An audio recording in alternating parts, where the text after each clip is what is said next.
Nitro, number 130, also March 9th, 1998. They opened with a clip from Thunder, with Randy Savage warning Hulk Hogan that half the guys in the NWO couldn't wait to stab him in the back. He says, "My phone's blowing up with guys who want to jump ship and join me." What's stopping them then? I think Randy Savage was lying here. So he asked Liz, who's the man, the real man. She says, "It's not Hogan, it's you, Macho Man." And then Savage says, "If you want to hear that again, you can go ask your wife." You know what I just loved about this? You got Hogan in the ring, and you got Randy Savage in the ring. And Elizabeth is Randy Savage's wife, or ex-wife, or whatever. Mm-hmm. But she's his manager. She's his whatever, charge, second. So Savage asks his own manager, "Who's the man?" Right. She says, "Him." Mm-hmm. Hogan sells this like he's so angry. Oh, yes. I can't believe that Elizabeth would say that Savage is the man and not me. Hogan really is amazing. Well, he's such a cartoon. That would infer that Elizabeth had both of them? No, the point I'm making, Craig, is if me and Vinny and Bridget were in the room together, right, and Vinny and I got into an argument, sure, and Vinny said, "Bridget, who's the man?" And she said, "Vinny, obviously." Right. And then I go, fuck. Oh, I see. I can see that happening, by the way. Yeah, I actually could. I can see her saying Brian just to fuck with you, but that's not what happened here. She said Rodney. That's true. So you know how sometimes you turn on Nitro and you just can't believe the matches they've thrown together? Yes, sir. What random space-time continuum guys they've yanked and put in the ring together? They put a bunch of names into a hat, and these are the two they pulled. The Cat versus Damien. You know what, though? You haven't watched Raw yet. No. We have another Kevin Owens Sami Zayn match on Raw. It's true. I'm not even complaining. No, I'm complaining. Okay. Like a year ago, we saw the last match they were going to have together. They've had like 5 matches. They've wrestled 1,000 times. I think they've wrestled twice in like 2 or 3 weeks now. Yes, you are correct. Dude, at least we're getting different matches on Nitro. Absolutely. No, I totally agree with you there. Yeah. This is different. This is one of the most different matches I've ever seen. But it was fine. It was totally fine. Which is amazing. Cat here was not a comedy character yet. He was a Muay Thai fighter, in fact. They just put him in a wrestling ring. Which is an upgrade from the karate fighter that he was. I guess so, yeah. Sure. They called Damien a youngster from Mexico. He was 37. Had a short match, basically a squash for the Cat. He won with his running kick off the top rope.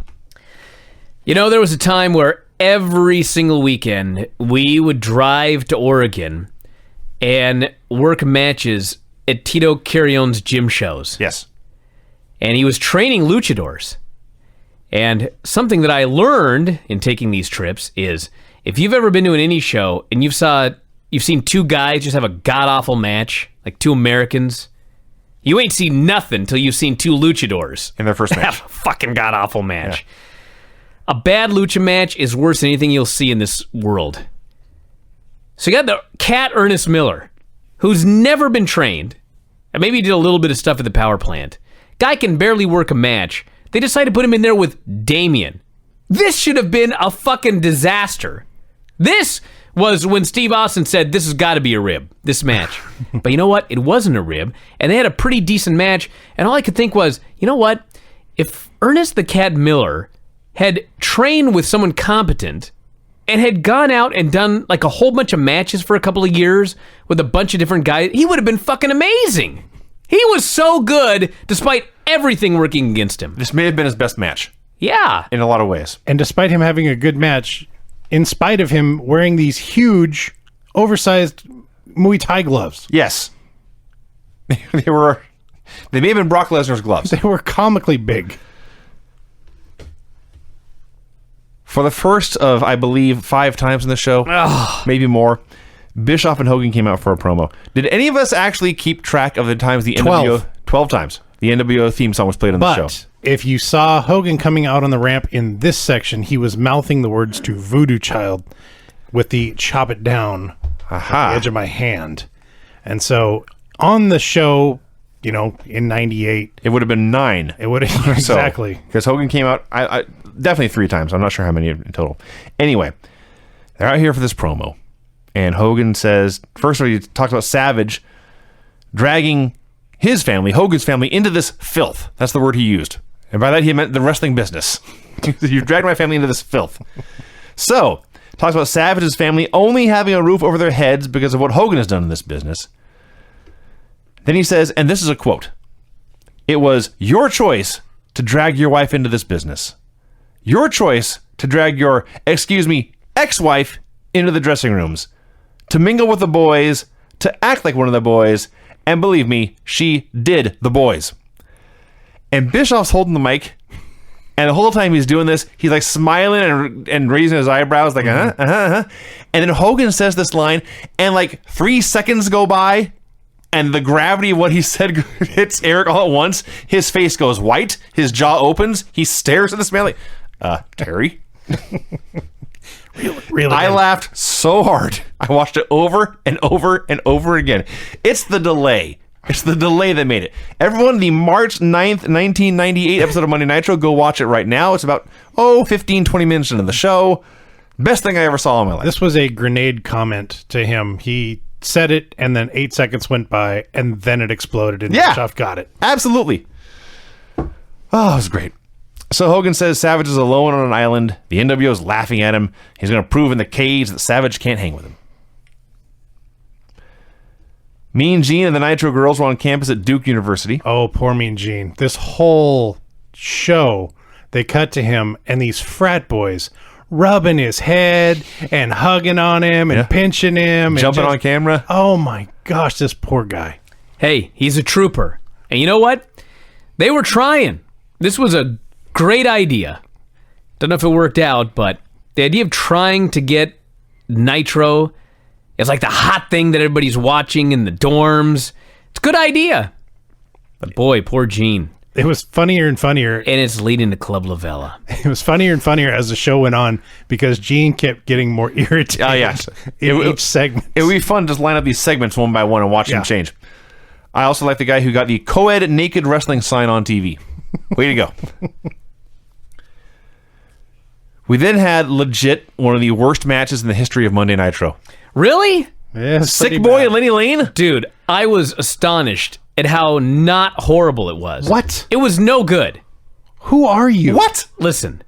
What have you Load it up right now. I want you to watch it again. What have you done with Brian Alvarez? Let me explain this to everybody.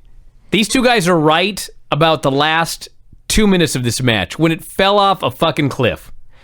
But the first 2/3 of this match, I swear to God, if you go back and watch it, listen to me. It's not like this went an hour, Brian. Go back and watch the first 2/3 of this match. It was fine. So you're saying it was fine for 2 minutes, then bad for It one? went 4:27. Okay, for 2.5 minutes, it was not bad at all. Brian and Alvarez. then it fell off a cliff. And let me tell you something. If you want to talk about the bad stuff in this match, you know who was worse? Was Lenny Lane. Yes. I thought that Hammer was the worst wrestler I'd ever seen. I thought he was worse than Pietrov. He went in here, he was mildly competent. Sick Boy. Lenny Lane, Sick Boy. Yeah. Lenny Lane was mildly competent, but then they did the spot where Lenny goes for a skull-crushing finale. Never understood how talented The Miz was. Right. He fucked this move up. Then he goes for a Quebrada, fucks it up, literally could have broken his neck. Oh, yeah. Match is falling apart to an epic degree, and then Sick Boy pedigrees the guy for the pin. How about the But I promise you, I'll say the first half, the first 2 minutes was way better than I expected. How about the spot where they decided to do a dive right next to the ring steps, and Lenny Lane crashed to the floor, narrowly missing these stairs with his skull? Yeah. I may have hit him. All right. But you know what? I determined it necessary to read my entire review now. All right. Sick Boy versus Lenny Lane. Sick Boy did one of the worst lockups I've ever seen. I watched it like 5 times. Lodi had "Go Heels" written on his back, a great basketball and pro wrestling in-joke. Lane did a dive onto both Sick Boy and Lodi, and somehow nobody caught him. Then he hit a horrendous missile dropkick. What an awful match this is. Sick Boy hit an F5. Really? Apparently, for the record, the show was in Wake Forest country. Sick Boy missed a top rope elbow and looked like he landed right on the point of his elbow. Lane made a horrendous comeback. What's wrong with the top rope elbow landing on your elbow? It's a top rope elbow. It's gonna get fake, hurt. Brian. He did the best top rope elbow in history. How in the hell did this match make TV? Lenny That's botched a springboard stunner worse than John Cena ever has. Sick Boy won with a pedigree of all things. This was an all-time horrible match right here. Worst match of the year for 1998 was Hollywood Hogan versus Warrior, which was worse than this, but my God, this was awful. Wow. I also find it ironic the Sick Boy's finishing maneuver is a pedigree, and he calls it the Cure. Let's talk about this pedigree, by the way. It wasn't that bad. Well, it looked great, honestly. But, Oh, see? But the What'd I reason tell y'all? is, when you do a pedigree, the idea is you hook the guy's arms, and like just before impact, you let go so you can break his fall. Right. And Hunter, of course, has gone so over with it, he doesn't have to do that anymore. So he lets go of the guy's arms, and the guy catches himself, and that's fine. Sick Boy grabs poor Lenny, plants his head between his legs, hooks his arms, grasps his hands like he's putting on a submission hold. Like he's trying to choke the guy out or something. And he jumps, and he goes up, and he goes down, and those hands never came unclasped. Just dropped him right on his face. That'll learn him. I guess. I liked it. Till the end. I don't think you and I have ever disagreed on anything like we've disagreed on this That's match. probably true. Hey, listen. I told you. I'll grant you the second half. First half was not too bad. Oh, wow. A guy did a dive and didn't get caught all right. If you're going to fucking take stars off a match for that, you may as well take stars off every fucking match. Everybody fucks up their dives nowadays. Nobody does them by the stairs. Well, yeah. In the old days, you would do something easy because the other guy was going to catch you. Now you do crazy shit and you just land on a guy. And everybody prays that no one will be killed. Yes. Can't take that away from them. They were ahead of their time. They're innovative. Yeah. They're like, I'll just jump in the air and land on you. Mike today brought Giant out for a promo. So Giant comes out in his street clothes in a neck brace, right? Yep. There's a collar on his neck to limit his mobility and protect his neck. Yes. He comes out and he looks to the left and he looks over to the right. So he says, yes, I have a bad neck, but Nash also has a bad back because he powerbombed him. Now we are even going to the pay-per-view. It's not even. Been looking for you all backstage, Nash. I can't find you. You're yellow. You're hiding from me.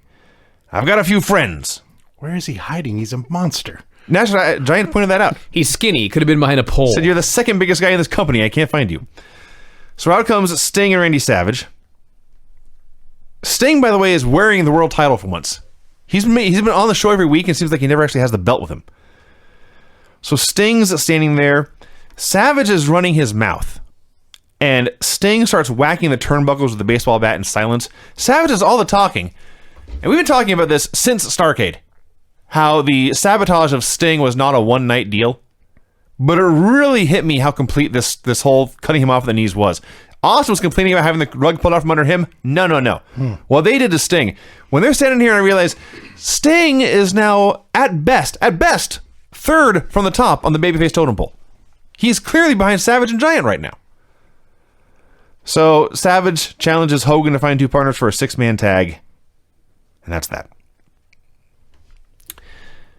Another match I can't believe actually happened. Goldberg and Crusher Khrushchev. Can you imagine No. Crusher Khrushchev wrestling shirtless on national TV in 1998?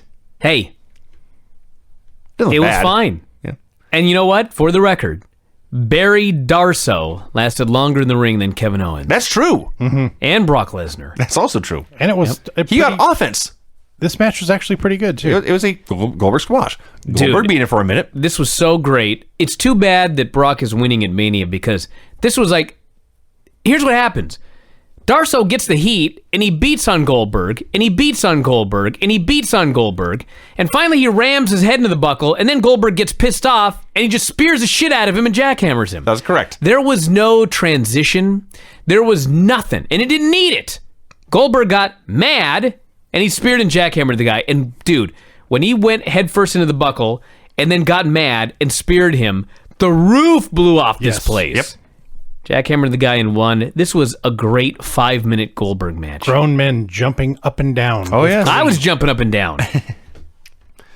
Back at Duke, Kimberly plugged the Nitro girls in bikinis on the website. 20 years later in the future, I can still hear the modems cracking and popping and sizzling into life as everyone tried to download this. I just love the idea that she goes, we got a special surprise for our WCW internet fans. That's right. This strange, tiny group of people that have the internet. A niche audience. 1998. Yeah. You can get pictures of us, what we'll be wearing next week at Club Lavella. Sometimes nothing more than a tan, she says. That's what she said. Barely more than a tan. That's true. That is actually a very important difference. That is true. I For those of you that misspoke. don't remember this period, if you logged onto this website in 1998 and clicked the button for one of the pictures of Kimberly and little more than a tan, Then you went out and got lunch. you may have gotten your picture by the end of the show. Yes. And you sure as shit didn't get no video. God, no. Scott Hall comes out. He runs down Randy Savage. He volunteers to team with Hulk Hogan later. He calls out Sting. Now, I mentioned earlier how badly Sting had been buried. I watch Nitro every week here, this Retro Nitro show. I had completely forgotten that Sting and Scott Hall had a match at Uncensored. It's a non-factor. It's irrelevant. So, yes. I think it's a... no, it's not a cage match, is it? No, Savage and Hogan Yeah, cage that's match. It's a world championship match. The one that Hall's finally getting after winning World War III 6 months ago. Right, because Hogan had the belt, and Yeah. they weren't going to do that. So, to recap, Hall comes out, pledges allegiance to Hogan, offers to team with him later, goes to the back. They go to commercial. Out comes Kevin Nash. He Right. pledges allegiance to Hulk Hogan. Dude. Going to team with him later. This is what happens when you have a 3-hour show and you have to fill some time. And they both got music and entrance. So here is the promo. Yeah. This, I bet with commercials, I bet the whole thing took 15 minutes. So here's the promo Nash cut, essentially. He said he was still in pain for when Giant powerbombed him, but he's going to fight through this pain and get his revenge at Uncensored. He rallied the crowd behind him for support, said he'd be willing to fight anytime. What a great heel! Kidman versus Dean Malenko. This was the best match out of all the hours of wrestling I watched this week. Yeah. This was the best match nobody cared about. I thought it was a good basic match. Wrestling, their execution was very good. Nobody cared about these men. Jericho comes out to watch. And by the way, have you forgotten the tag match with Raven, Saturn, DDP, and Benoit? Oh, yeah, that was good. That was too. way better than this I match. apologize. Yeah. Jericho comes out to watch. He is talking to the flock, and Raven's not there. So apparently he's trying to take over the lead, usurp the flock. Dean wins with a gutbuster off the top and a cloverleaf. Jericho turns to the flock and says, "Let's get him." And they all get into the ring, as the announcers noted, slowly. And they get in there, and he says, "Come on, guys, let's attack Malenko." And they don't. They turn on him instead. They pound him to dust. He runs away. Flock looks at Malenko. Malenko just turns and leaves. And the other comeback, takeaway from this is, boy, Ron Reese was huge. Big Ron man. Reese is a big dude. He stepped out of that Stuck Mojo music video right into the flock. He did. And boy, they got him some gear. Yeah. Oh, it's the flock. Black the shirt, flock. rip off the sleeves. Yeah. For them Okay. jean shorts. So everyone in the flock has I know. Oh, you don't wear armor? a suit. Actually, that would be cool. If you wore armor. He wore a mummy costume once and a ninja costume. This is his best look, can I think about it? Clothes. Just regular off-the-rack clothes. Hogan and Bischoff came back out. By this point, and we're not even halfway through the show yet, even the announcers are sick of the NWO theme. This is hour number 2. Yeah. They started hour number 1. Yes. So Hogan and Bischoff say Savage is stupid. They will have no trouble beating him in a 6-man tag for later. They show the North Carolina Tar Heels football coach who was literally sitting right next to the flock. That made me laugh. Probably tried to give Reese a scholarship. Earlier today, back at Duke, Goldberg and Disco Inferno were signing autographs. Can you imagine if you're a kid at Duke University, you get an autograph and your options are Goldberg or Disco Inferno? Mr. Bill? It's going to be a tough one. Yeah. Oh, God. Dude. So you got Bryan Adams. You sign him to WCW. He's no good. You know this. So who the fuck do you put him in the ring with for a match? Chaos of high voltage. Goes way too long. Rage interferes. Chaos gets, I guess, the heat, even though he's the babyface. See, I think he made a comeback. Adams, who is a heel, beats up both men simultaneously. Yep. Two men who had to cheat to try to win. He used a tilt-a-whirl slam, and then he beats up Rage, and he demands the referee count the pin. That's correct. This was TV death, this segment right here. These two are two jacked up dudes. And Adams called for, I'm going to do a press body slam Dude. And the thing that infuriated me, he picks him up for a pile driver, and as he sits, he lets go of the man. Dude, he does that every time. That did happen. Oh my! And he let go of him to break his own fall with his hands. Yes, Bryan Adams did this on every one of his pile drivers. He had the worst pile driver in the history of wrestling. About protecting your? Yeah, there's a lot to hate my here. gosh. There was a lot to hate Craig, about this segment. you got to protect your ass. No, you got to protect the man you're working with. You got to protect your ass. Hey, Thank you. there's a smile on Brian's face. Excuse me. Craig, take over. You only get one ass. You got a lot of opponents. What?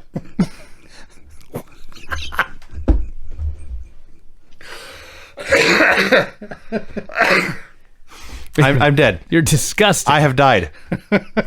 Brian Alvarez killed me. Anyway, this fucking sucked and was stupid. Conan comes out for a promo. This fucking segment. More NWO music. He refuses to wrestle Hoovy tonight, but says he found someone Hoovy's height, weight, and ability. He's not as hairy as Hoovy, though. And age. And age, he said. Yeah. I couldn't find someone as hairy as Hoovy. I'd have to go to the zoo to find that. Ha ha! And if you beat this man, Hoovy, then you can wrestle me.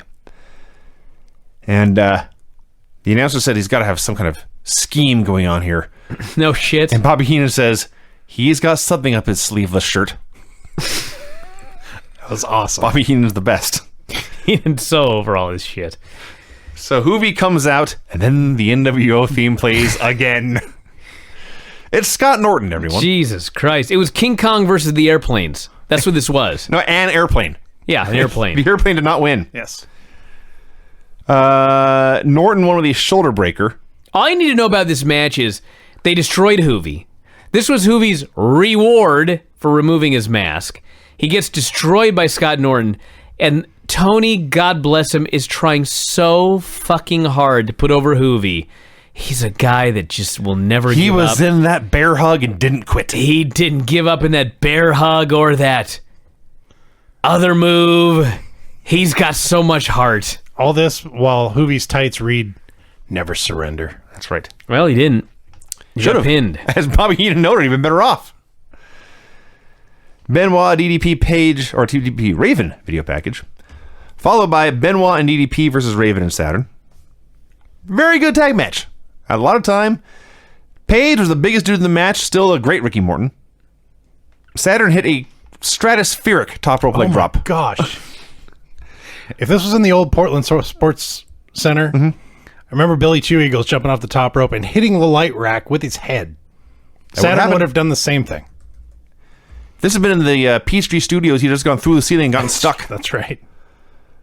So Benoit finally tags in.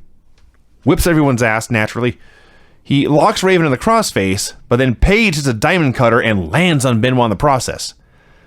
So Benoit gets up and he and Page brawl with each other, and they brawl to the back and get countered out. So it was a crap finish, but it made sense with the storyline, and everything up to that had been very good. You know, I was watching this match, and it was so great, and the finish came. Normally, I would be furious, but you're exactly right. This is proof that it is possible to have a great match with a bullshit finish and have it work and not feel like a ripoff. It was a great way to... It was very creative the way they actually got them hot at each other. Yeah.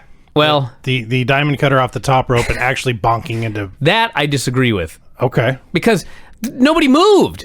Like, Benoit's in the middle of the ring in the crossface, and DDP looked like an idiot. He went for a diamond cutter and jumped off onto Benoit.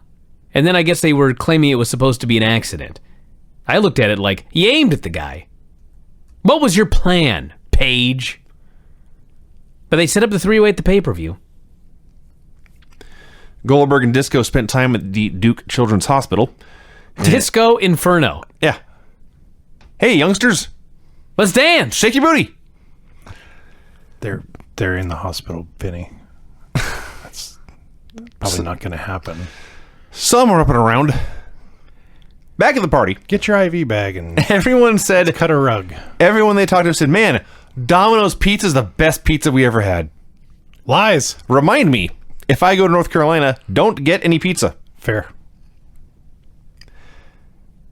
For the second time on this show, a match I cannot believe actually happened.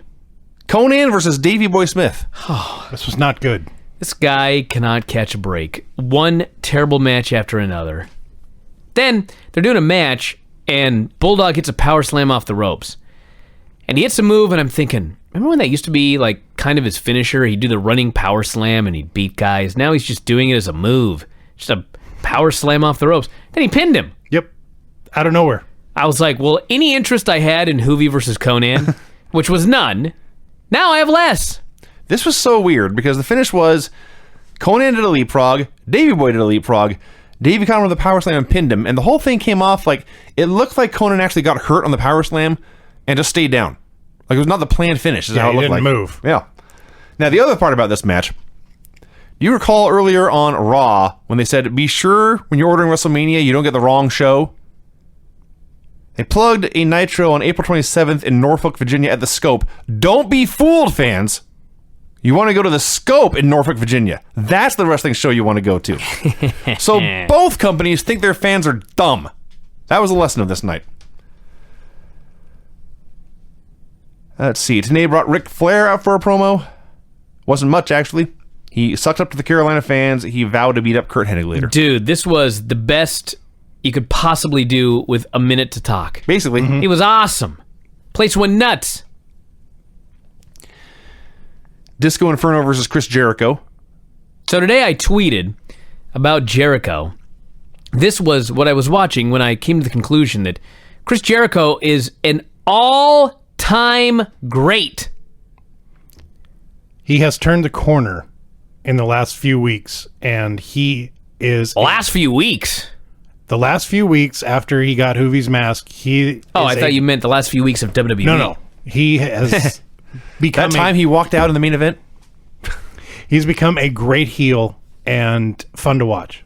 Here's the point about Chris Jericho. This guy has been a star and often a main eventer for 25 years all over the world. Mm-hmm. He was in ECW, he was in WCW, Smoky Mountain, Japan, Mexico, WWE. He's been champion multiple times. He's the fucking top babyface on Raw, I think, right now. Might be. Maybe Goldberg, I guess. 25 years. And you know what? There's a lot of fellas who were top guys, but they had The Rock, for example.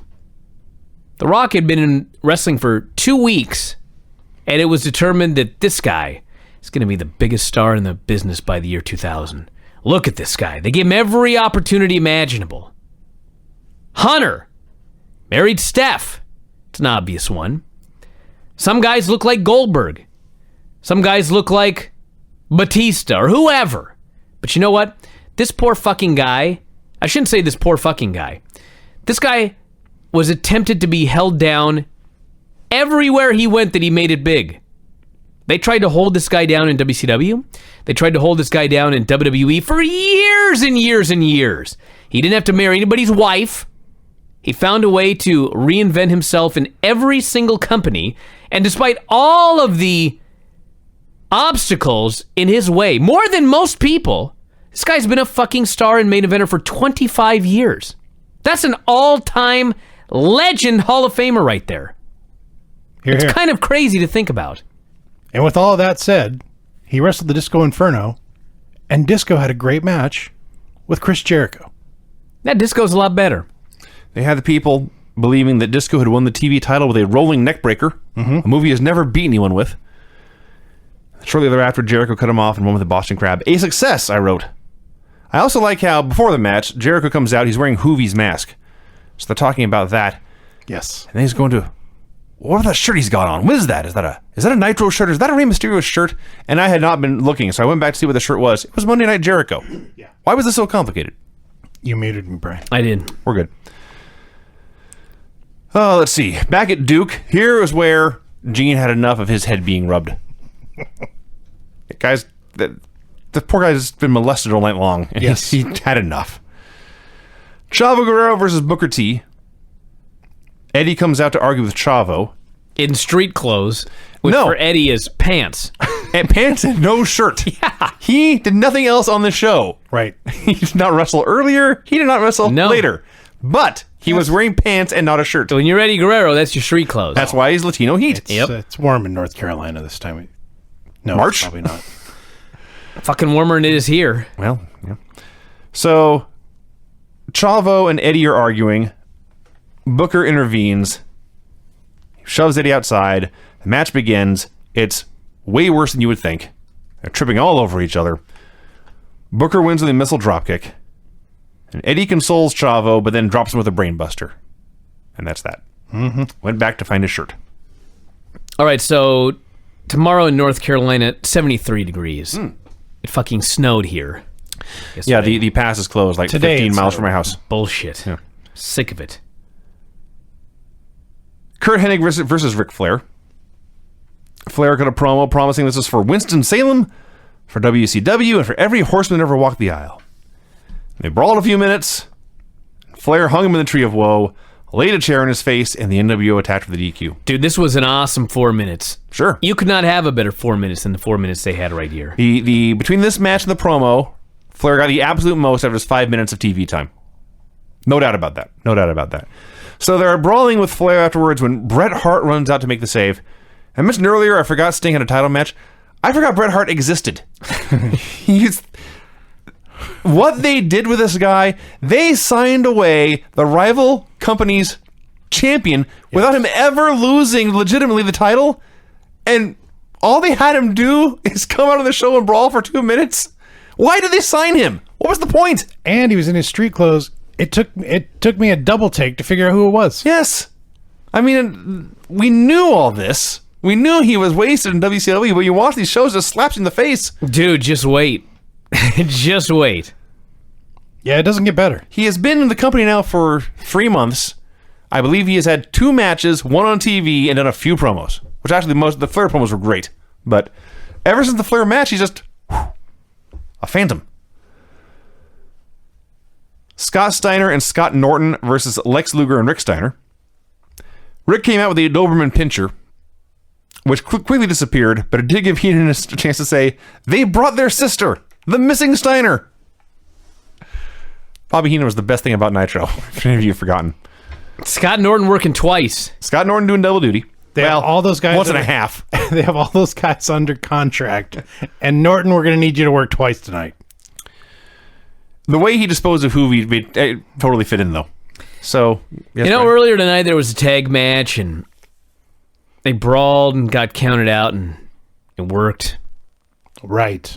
This was one fucking bullshit finish too many. That's where I turned on the show. And so did the fans. And it was weird seeing Scott Steiner cowardly heel. Yes, in his brother. match. He ran away. The story, of course, he has just turned on his brother, so now, of course, he's afraid to face his brother. And Listen. on the one hand, I'm with Craig. It is very weird to see Scott Steiner back down from anyone. On the other hand, I was watching Rick Steiner throw Scott Norton around and said, yep, I'd hide too. Dude, fuck that. We all watched Rick Steiner and Vincent last week. Also true. yeah. Also true. If I were Scott Steiner, I saw that match, I'd fucking run for my life too. Yes. My fucking brother's mad. He's gonna hurt me. He is. He is not a friendly dog. So, let's see. That's right. I forgot what happened because something happened. They're doing this match, and all 4 men brawled to the back and got counted out. Because not Rick Steiner, nor Scott Steiner, nor Scott Norton, nor Lex Luger could actually do a job here. And then they did the same thing in the main event. No, someone actually got pinned there. Hogan, Hall, and Nash versus Sting, Savage, and Giant. So of all the people, as noted, Giant was injured so badly he could not put on clothes. He got changed into a singlet. And it's worse. This fucking guy comes out with a neck brace on and clothes. He's got like a t-shirt and pants on. Right. Looking fat as can be. Well, he's been hurt. He's out there, and it's preposterous enough that they say, no doctor will clear this man. But he's wrestling anyway. Okay, that's ridiculous enough. But then they get the heat on him, and everyone is punching, kicking, chopping, pounding on his bad neck. Yes. Right. It's like, isn't a referee's job to like stop the match? I realize that it's 1998, and in 2016, all people are worried about, or 2017, is lawsuits. WWE can't do anything. They're worried about lawsuits. It's fucking giants in the ring. This was lawsuit city. It's ridiculous. So, worked him over forever. All the heat, by the way, it's like a 5-minute heat segment. All it is, as Brian noted, is hitting the neck of the Big Show and choking the neck. Yeah. So finally, they're doing the triple roar spot where they get him in the corner, and all three guys are in the ring. They've got him in the corner, and they're just clubbering away on him. And he does the big roar, and I guess nobody clued in Sting because he like run in to try to hit a low blow, and Giant does this roar, and Nash goes flying, Hall goes flying, Hogan goes flying, and Sting went flying as well. Collateral damage. Well, things like that happen. It does. Live TV. So Savage tags in. Giant, let me go back. Giant is dragging his head is hanging by a thread at this point. He drags himself to the corner, tags in Savage, place goes nuts, and then suddenly everything stops. And Savage jumps in the ring. No one does anything. Giant gets better. He chases Nash away. Savage... Well, I can explain what happened. So when Savage got in the ring, the whole thing was the Giant had to chase Nash backstage. Right. And so they had to wait until the cameras had filmed Giant chasing Nash backstage. I see. Nash can't fucking move. No. So it took him an hour to get from the ring to the backstage area. Giant had to let him get a head start because Nash is so fucking slow. Bad back, two bad knees. This took like 30 seconds for them to get this fucking thing on screen. Yeah. And Savage and Hogan are just in the ring doing nothing. Yeah. So Savage finally runs wild, and Sting and Hall get involved. They're brawling everywhere. And in the melee, outruns Brutus Beefcake. He wipes out Savage with a stunner, and Hogan covers him for the clean pin. Clean? Well, why did I say The clean? fuck is a clean pin? I don't know why I said that. It was a decisive pin. Savage was dead. Now, did Hogan forget that Brutus Beefcake was the disciple when he yelled, "This is the apocalypse, brother"? No, he called him the disciple in here too. Okay. He wasn't doing a promo. He called him the Apocalypse, the Disciple, and the Disciple of Apocalypse. Really? Yeah, which is the DOA. I got the impression that the man is the disciple and the move is the apocalypse. I see. Oh. Okay. That's what I got. That makes sense. So, anyway, yeah, Brutus Beefcake, unstoppable monster. Dude. So it was a weird finish, but at least we got a finish. And up to that point, the match had been very fun. Randy Savage doing a job for Brutus Beefcake's fake star. I was trying to figure out, well, I guess in hindsight I know, but what did they promise Savage to get him to do this? He's probably beating Hogan, I guess. He might. There's no title on the line. That's the show, everybody. Hey, things picked up this week. They were better this week. But there's a lot of cracks in the armor of WCW. And there's still a lot of bullshit on Raw. That's the story of the Monday Night Wars here. March 7, 1998. That's it from here, everybody. We're going to wrap it up. We'll be back on Thursday with probably NWA World Championship Wrestling. We'll do Starrcade the week after. Can't miss a week of this NWA show. It's too good. And then Granny NXT and a lot of other stuff as well. So that's it, everybody. We'll talk to you again after a while. Good night. Bye.